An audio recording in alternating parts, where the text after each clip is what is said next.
First Blood hit the cinema screens in 1982 and was directed by Ted Kotcheff. Produced on the budget of $15 million, the film went on to gross $125 million worldwide, making it a huge success. The film is now considered one of the best films of 1982 and a classic, but reviews at the time were mixed, with many complaints about the ending. With the success of First Blood, it spawned 4 sequels, an animated show, and a range of action figures, making Rambo an iconic character. The character is still hugely popular today, just like Stallone's other famous role, Rocky. They drew first blood, not me. They drew first blood. First Blood is based on the 1972 novel of the same name by David Morrell. It is said that he was inspired to write the novel after hearing students who had experienced Vietnam. Also, the character's name Rambo comes from an apple that Morrell's wife had brought him when he was trying to think of a suitable name for the character. Columbia Pictures purchased the rights not long after the novel was released for $75,000. The studio spent a year working with the director, but the project never got off the ground. The rights were then purchased by Warner Brothers for $125,000. The studio had actors in mind to play Rambo, such as Clint Eastwood and Robert De Niro. The script went through several different drafts, yet nothing materialised. Director Sidney Pollack considered doing the film in 1974 with the king of cool himself, Steve McQueen, as Rambo, but yet again nothing materialised. All these directors and screenwriters all had a crack at the script, yet they all struggled to bring something that would work. Then Mario Kassar and Andrew Varner from Carlco Pictures brought the rights for $375,000 and discovered there were 18 different scripts that had been developed over the years. Ted Kotcheff was offered to direct, which he accepted. He then offered the role of John Rambo to Sylvester Stallone. After he read the script over the weekend, Stallone took the part. He also added rewrites to create more sympathy towards the character. For the role of Sheriff Teasle, the producers approached Gene Hackman and Robert Duvall, who both declined, and the role eventually went to Brian Dennehy. If you look closely in one of the shots of the film, you can see war medals behind Teasle, which gives us a hint to his past, and it turns out he's a veteran of the Korean War, which reflects the nature of his character. God didn't make Rambo. I made him. Who the hell are you? The film follows Vietnam veteran John Rambo, who is travelling by foot hoping to meet one of his old war buddies, only to discover that his friend has died of cancer due to the effects of Agent Orange. Rambo continues his journey and comes across the small town of Hope. The local sheriff takes an instant dislike to Rambo.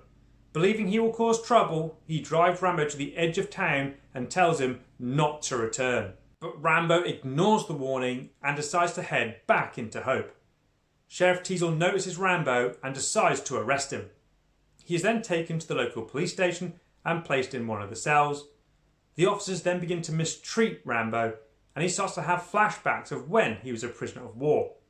He manages to fight his way out of the police station, jump on a motorbike, and flee into the woods. But Sheriff Teasle pursues Rambo and organises a search party to hunt him down and to recapture him.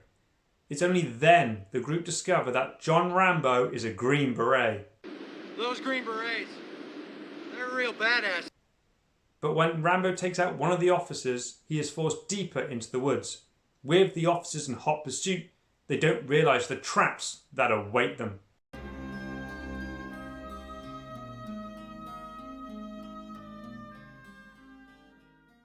The great Jerry Goldsmith composed the score for the film, and the theme, It's a Long Road, adds another dimension to the Rambo character. The theme is the piece of music that everyone recognises from the movie. The rest of the music throughout the film is perfect.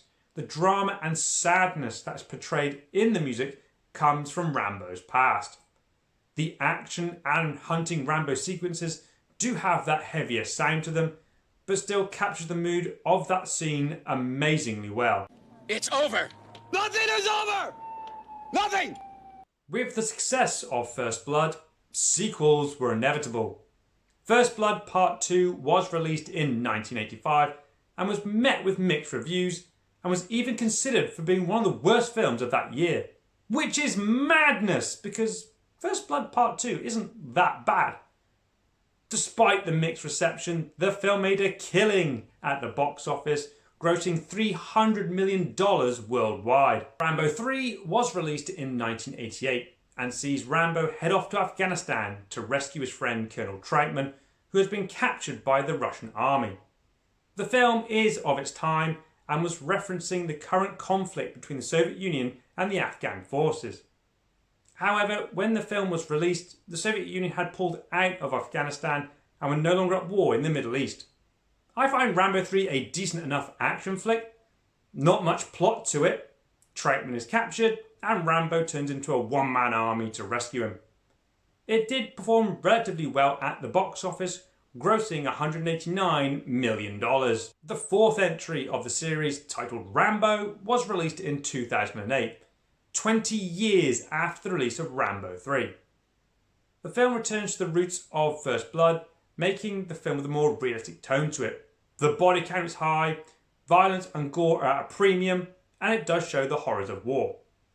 The film is very similar to First Blood Part 2, but instead of being set in Vietnam, it's set in Burma.